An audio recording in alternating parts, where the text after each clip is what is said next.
It's live. I just wanted to be awkward. Nailed it.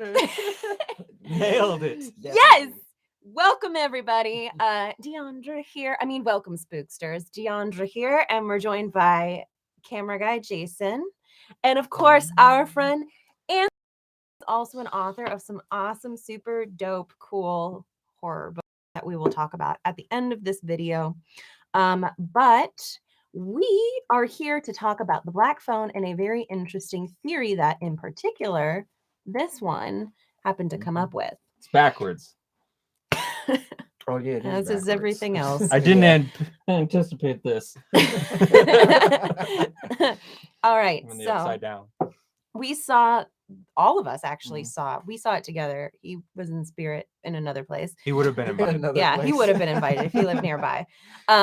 We saw the Black Phone last night, which people have been talking about for some time. It looked like an interesting movie. Didn't really know what to think about it, but first reaction from me is that I loved the heck out of it.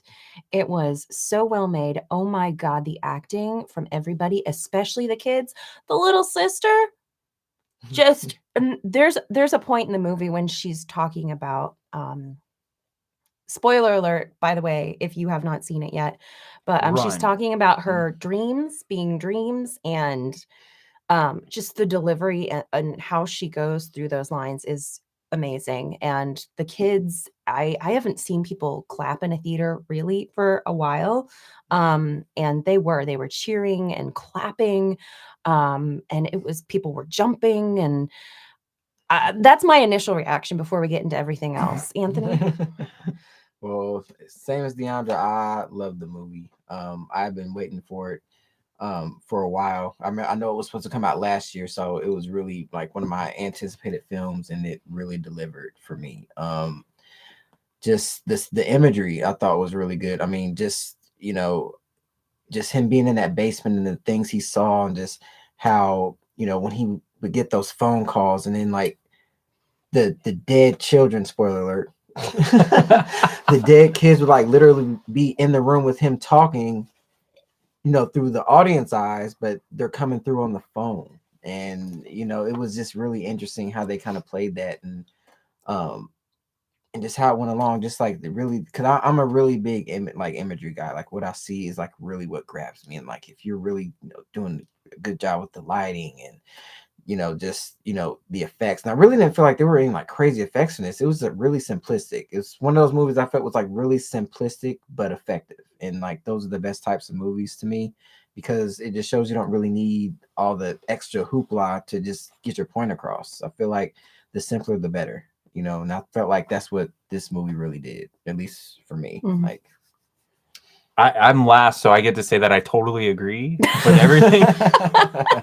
But no, the suspense was great, and tying in everything, like all the different mistakes that the others made became his solution. And I love that. I got kind of like a Signs vibe to that, where like at the end of Signs, everyone realizes why she left all of her water glasses there, and like why Joaquin Phoenix was so good at baseball. Right. Was like to defeat the aliens. And to me, it had a lot of that feel. I really loved it. And that's kind of what got me starting to think about this theory a little bit. So I'm not going to talk more. I'm ready to hit it if you are. I do want to say, though, and he and I caught on this like at the very beginning, because I feel like between Stranger Things season 4 and, slashers making a resurgence, which this was technically a slasher movie plus supernatural. It was interesting, though, because this slasher was just a normal guy, which you don't very often see in horror movies, even though the supernatural elements were actually the victims. But the fact that it takes place in the 70s, it had almost like the Stranger Things feel with some of the kids, very relatable. The opening, like, credits with the missing posters and just how it was shot, to me, with the abductions and everything, it felt like they were showing, hey, you know, if we were to do it a Nightmare on Elm Street, this is kind of how we could do it. I mean, you guys probably know that I would love to see a prequel that's about the Springwood slasher and finding him. And this movie was kind of like that in a way. And so I felt like it had a lot of Elm Street elements to it. But the movie that it really tied into was something that he pointed out that I was like, holy crap, when he told me his thoughts, because he is a big Shining fan. That's his fave. Clearly. If you can't tell. Clearly. If you can read backwards, this says The Shining. So do you want to Yeah. go for it? So I've got a list of different things, and feel free, like, hit the chat if you agree, if you remember, if you think of anything else. Because like I absolutely love The Shining, so it hit me. And the first thing that got me is just it's obvious it's written by Joe Hill, so like it's written by Stephen King's son. And if you want to do an homage to your father, what better way than to put your story in the same universe that he's infamous for writing in? So like that got me right away, got me thinking about it. And then like the alcoholic father theme is like all throughout this show. You know, and like that seems to drive both movies pretty well, or like drive the character reactions. But the one that I wanted to hit on first is, like, we all know that Stephen King pretty much does all of his movies in Maine. And The Shining took place in Colorado, and so did this. So like, do you guys have any thoughts on like on maybe why or anything? I don't know. Maybe it ties into the title of this video. Oh, because they're related. So okay, I'm gonna blast through these then. Like, people communicating over distances. So like they are able to talk to each other or send messages to each other. And like her and her brother both talk to each other through dreams or like sending images to each other.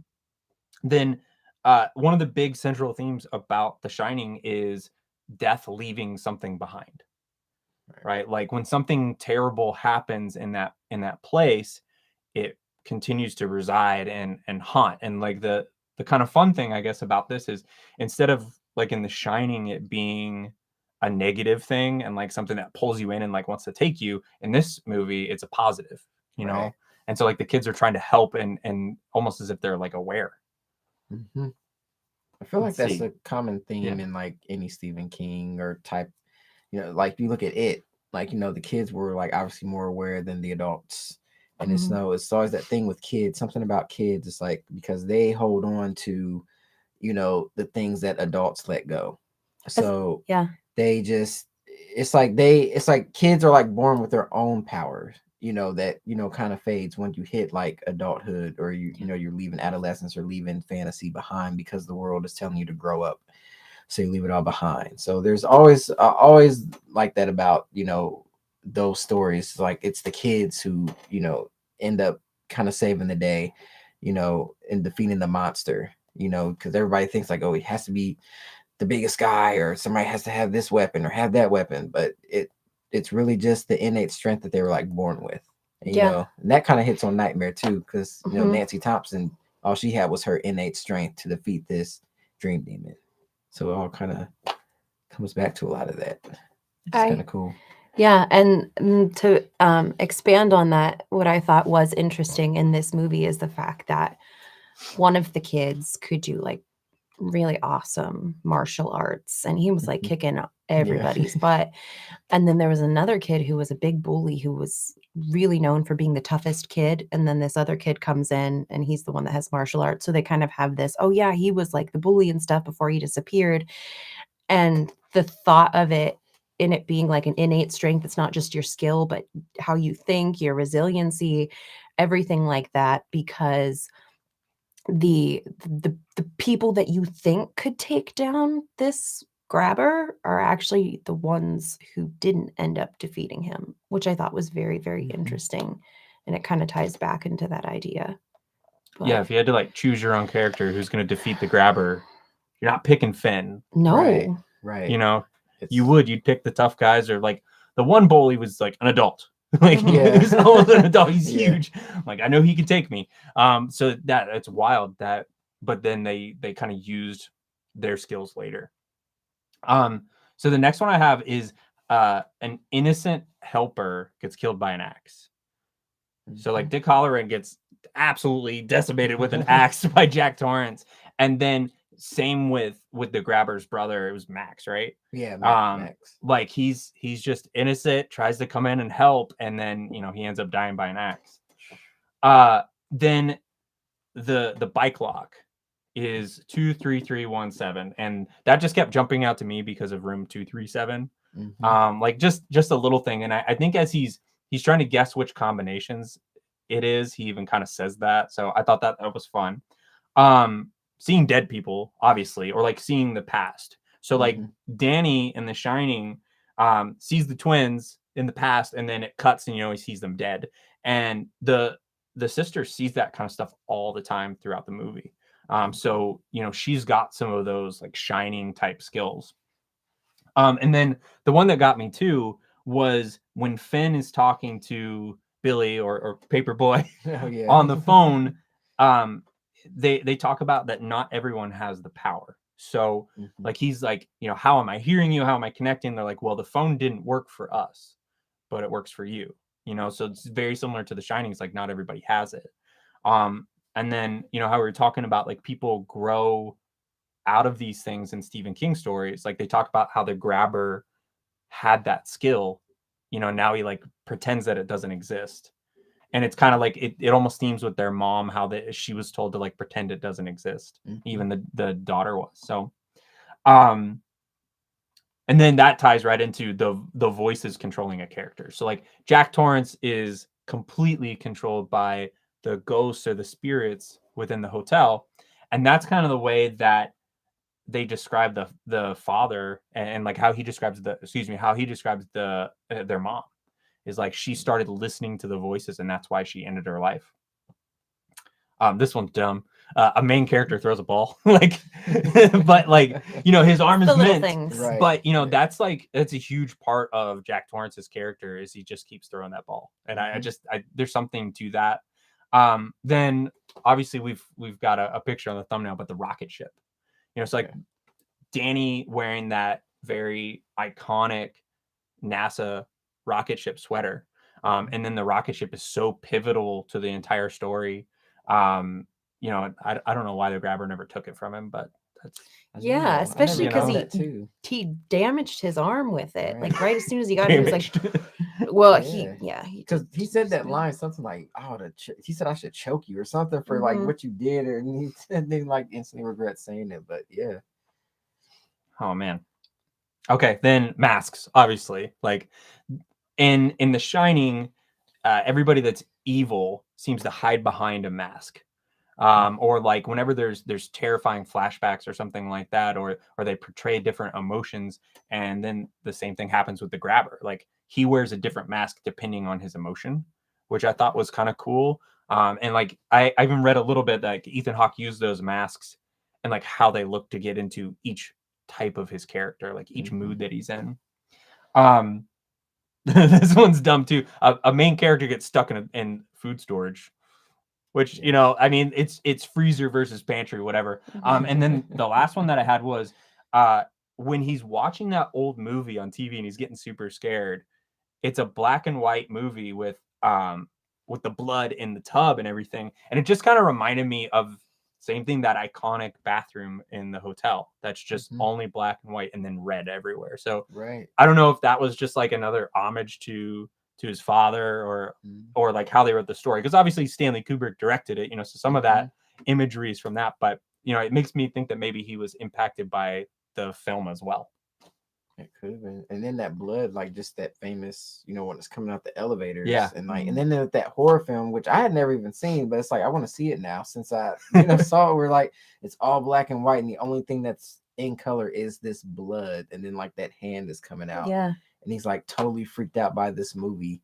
Because it's one from Robin told him like he needs to see Texas Chainsaw. That was his big thing. Like you need to see Texas Chainsaw Massacre, which I loved because like you just never hear like stuff like that with those movies. Like like It's always like the main franchise, but nobody ever talks about Texas Chainsaw Massacre. So I thought that was kind of fun. It was good timing based off like when the movie's supposed to take place. Yeah. But you actually even made me think about like how terrified he gets of seeing the blood and everything relates so much to like when Danny first sees the blood coming out of the elevator. That's one of his most shocked scenes. Right. Yeah, so they seem to relate a lot. You said something earlier in the kitchen too about how it might be able to be related to The Shining and Jack Torrance. Oh, yeah. I thought it'd be crazy because Jack Torrance is a school teacher before everything happens, as if like he was a teacher at that school. Because I mean they're from Colorado. Like that could be a pretty fun tie-in as well. Yeah. It was definitely like I can see all these things tying in as a homage. And I think the thing that makes the most sense to me would be the fact that only some people can hear the phone. Certain people can hear the phone. That really seems like it is only the people who have The Shining. Yeah, because I mean, they never explain where they get those powers or how they're able to do it, how it passes from the mom down to them. You know, it's just kind of like don't do it. Yeah. You know, very very much like what Anthony was saying, where like you're told to grow out of it, and that's kind of even that theme in The Shining and Doctor Sleep is like these kids can grow out of these things, and like especially in Doctor Sleep is like they have way more of that like spirit energy as they're younger. Yeah. Because it's like way more potent. They haven't grown out of it yet. So not explaining it just leaves the door open for us interpreting what we think it is.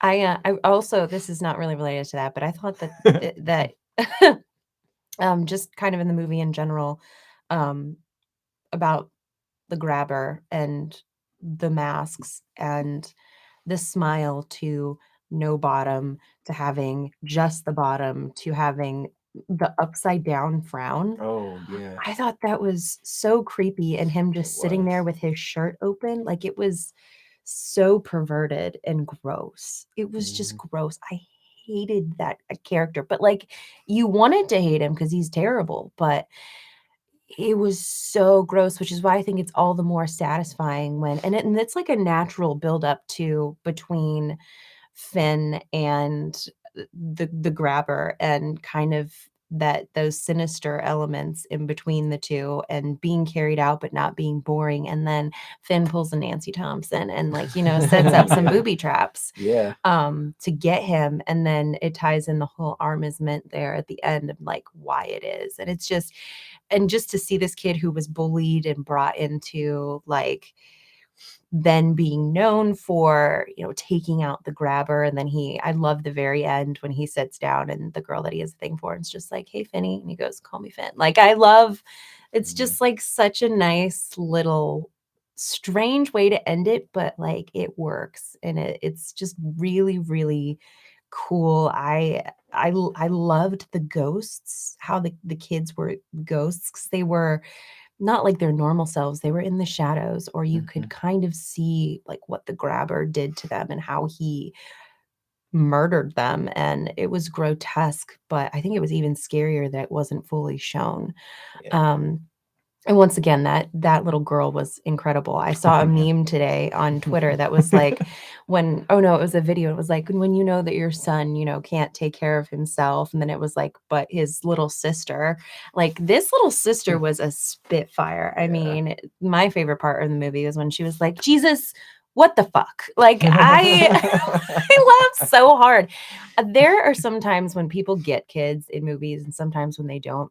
A lot of people are like that girl in Gorehammer, and I thought she annoyed the crap out of me. I really did not like her. Like she was supposed to be sassy, but I didn't like her. But this girl, it was done right. She was not annoying. She was one heck of a kid and an actress. So God, I freaking love that movie. I want to see it again. I do too. Guess I what? liked how it kind Go of right tied now? in to like Yeah, all should that we go? stuff. Should we go right now? Like if you like kind of go back, like when he's like when Finn's talking to all the the kids on the phone and like what they're saying, it's like it's not making much sense as as we're watching it, and then you realize like right at the end after the grabber's falling in that trap and kind of like feel like he like breaks his ankle. Mhm. That scene where he falls in the hole and breaks his ankle, and then the phone starts ringing, and then he really hears it that time, and he starts looking at it, and then he puts the phone to his ear, and it's like everything that they said. It seemed like they were kind of charging it towards Finn, but it's really at the grabber. Like, your time has come. Oh, I can't do it. So like I'm like, or how Robin said it, like make sure you like whip his ass. It was something to that extent, and like so everything is kind of connected in that one steak that fell out of the freezer. That was able to use that to get the dog out of his path, and then he was just able to, I love when stuff connects like that. It's like everything is for a reason. It's not just by happenstance. Everything's falling into place. So basically from the beginning, you see everything that's going to happen, even though he doesn't know, that's going to help him. No matter how small it is. And I thought that was really good. That's really good writing to me.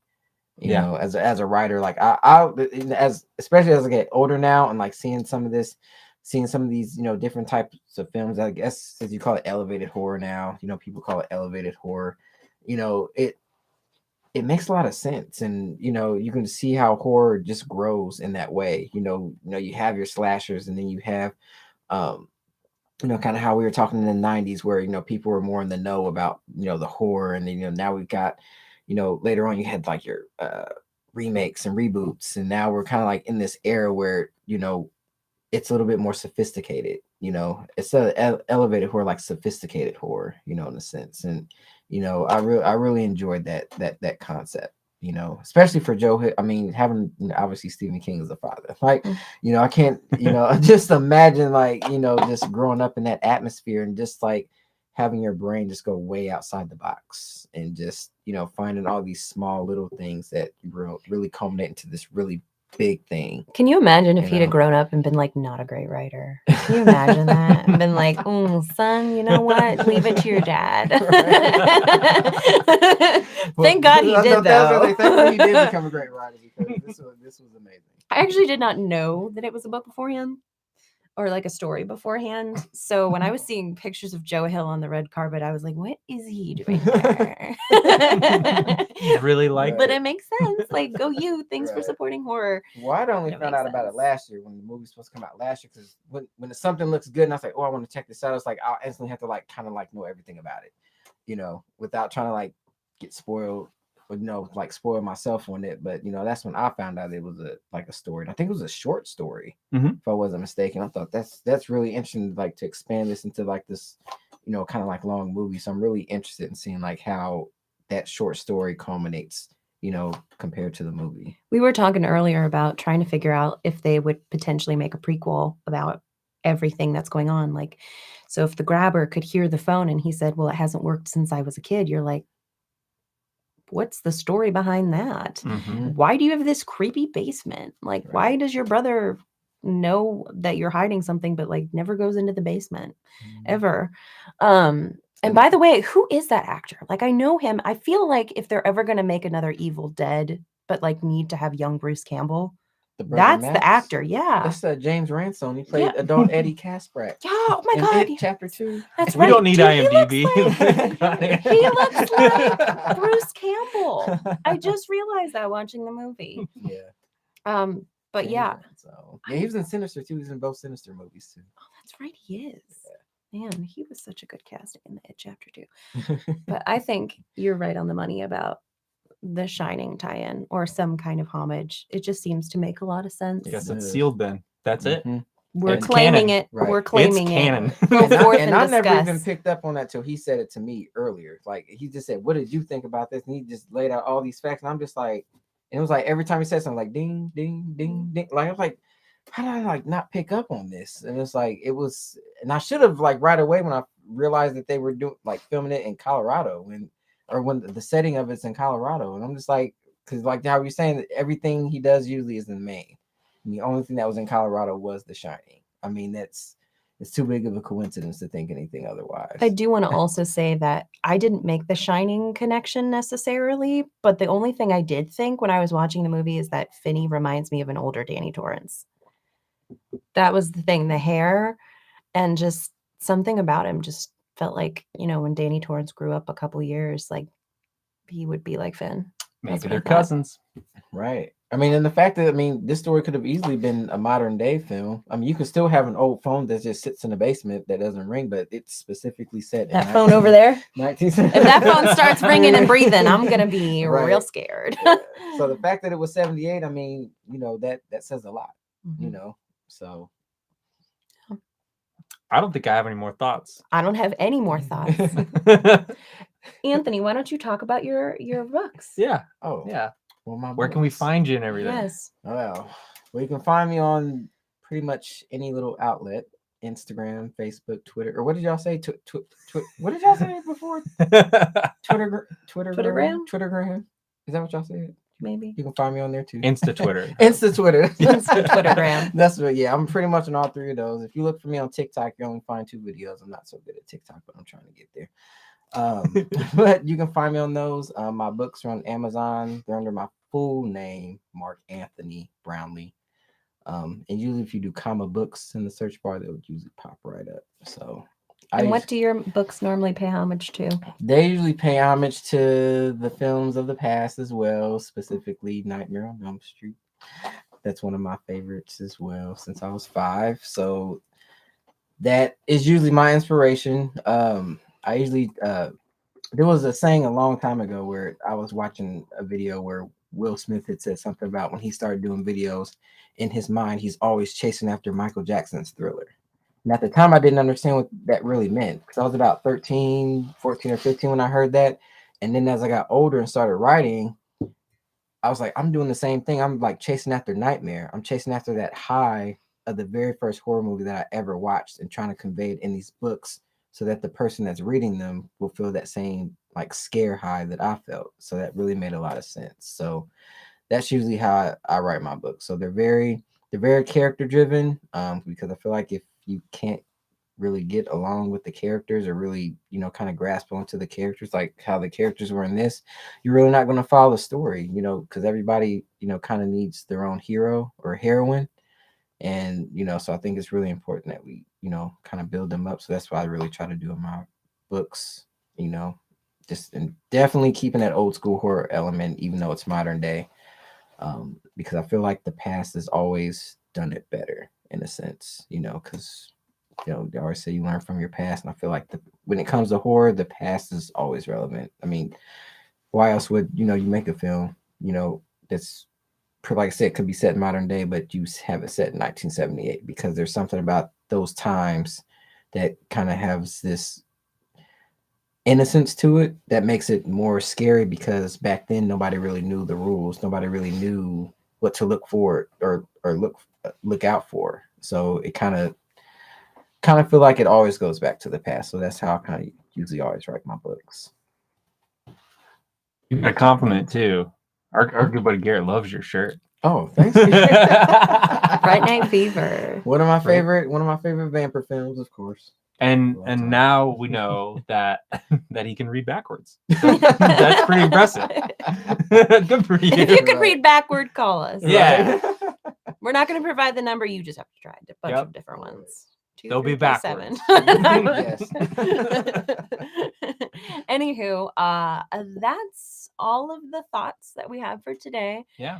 Comment below and let us know what you thought. Let us know if you agree, disagree, have other things that you noticed. Yeah.